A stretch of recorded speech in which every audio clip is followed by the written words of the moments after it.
Inappropriate pictures and racial slurs were found on the Birthing Rock, which is said to be 1,000 years old in Moab. Salt Lake Tribune columnist Robert Gehrke joins us live via Zoom to tell us about a new volunteer effort to help prevent this type of destruction.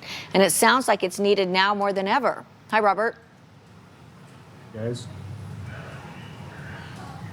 Yeah, so tell us about this event and what's going on to try to help prevent this. Yeah. So like you guys saw, or like you referenced, we saw this vandalism that occurred at this, this ancient rock, Birthing Rock, which has been over generations and generations added to by indigenous people. And somebody decided to deface this, etch obscene words and images in it. And, it made me angry, it made me sad, and it kind of got me thinking, well, what are they doing to protect these things? And the problem is there are so many artifacts around the state. I talked to a state archaeologist. They said they've inventoried over 100,000 artifacts around the state, scattered all over the place, some big, some small.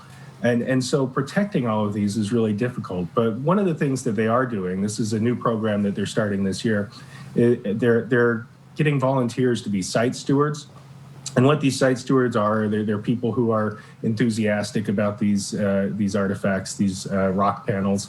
And they're going in several times a year to check on a few of these, just sort of more boots on the ground, more eyeballs on these things.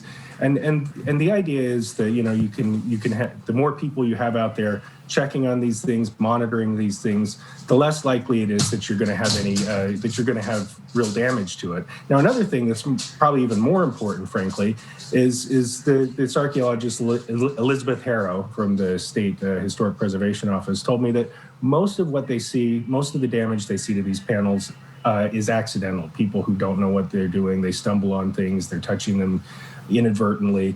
And so what they're trying to do is expand an educational program to get more people to appreciate, to recognize these artifacts when they see them, whether they're, pot shards on the ground or arrowheads or with these rock panels, and just not to touch them, just to, admire them from a distance, I guess, and then move on. But so when you're dealing with somebody, like with a Birthing Rock panel, who was clearly doing this out of malice, it's hard to do. I mean, there was a fence around Birthing Rock. It's a recognized panel, but it's hard to protect all these things. But the State Historic Preservation Office and the Bureau of Land Management are doing what they can to at least inform people and change the culture.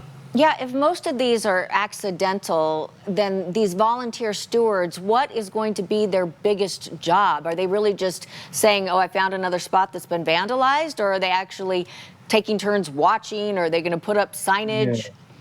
Yeah, I mean, some of the larger rock panels, one of the archaeologists with the Navajo Nation told me that they use game cameras to watch these, but you can't watch them all the time. So the idea is, the state archaeologist told me, is the sooner you find out something's been vandalized, the sooner you can remediate it.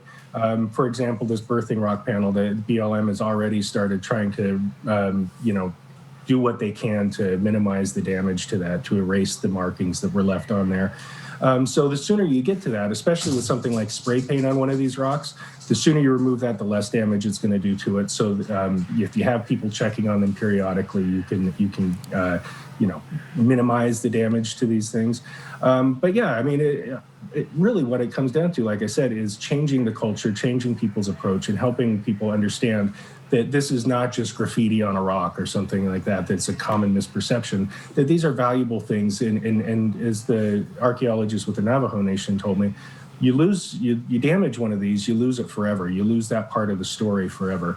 And so it's important to our history and to the history of the indigenous people who were here long before, our people arrived. Yeah, it's really sad, actually. And this, like Dad used to say, this is why we can't have nice things.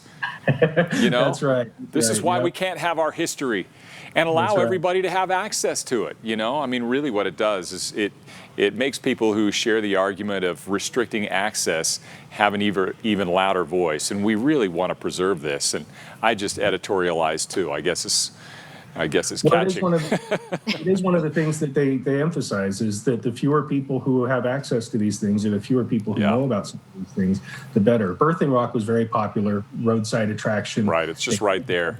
But Yeah. it's All really right. hard if somebody's maliciously damaging them. So. Robert, thank you so much. And you can read more about Robert Gerke's column on saltlaketrib.com. If you want to hear more about Dan, you're going to have to press rewind. Yeah. Thanks a lot. Appreciate it. Thank you, guys. See